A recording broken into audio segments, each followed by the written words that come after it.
Hello, this example I'm going to give is from Chapter 6 on binomial probability distributions, and it's how to use the binomial probability distribution to determine the probability of a flight arriving on time.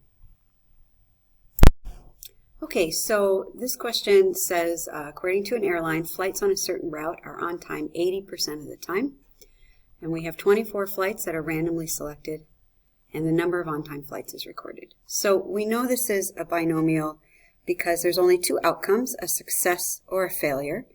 They're either on time or they're not on time, and the trials are independent. So with that, we're going to go ahead and go on to parts B, C, D, and E, and that is figuring out the probability of a specific number of flights. And I strongly encourage the use of StatCrunch for this problem.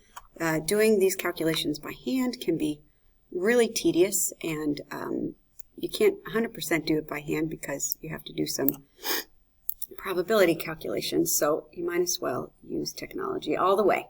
So there's nothing to input into StatCrunch, so we're just going to open it up and we're going to do a binomial calculation.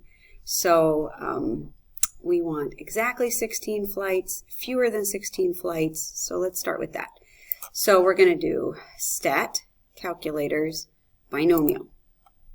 So here's our binomial distribution. This is a discrete, not a continuous, a discrete probability distribution. We were told that there were 24 flights and that the probability of success was 80%. So that's the n is 24 and the p is 0.8. So if it's exactly 16 flights, we're going to say equals the probability that we have 16, and that's 0.0529.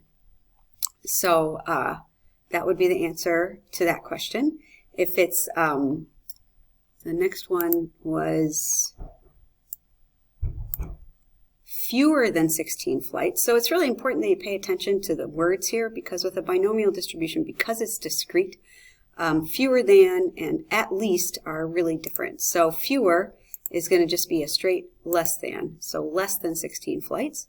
The probability of less than 16 flights is 0.036 or 3.6%. And then at least, if it's going to be at least 16 flights, that's 16 or more. So we have to include the 16. So that would be greater than or equal to 16. So the probability that we have at least 16 flights on time is 0.9638 or 96%. And then they also ask between 14 and 16. And the word inclusive means we're going to include 14 and we're going to include 16.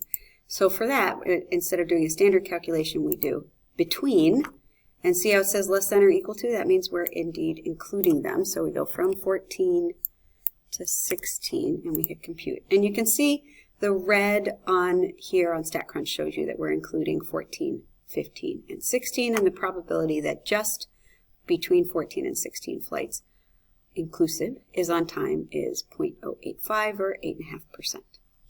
I hope this helps.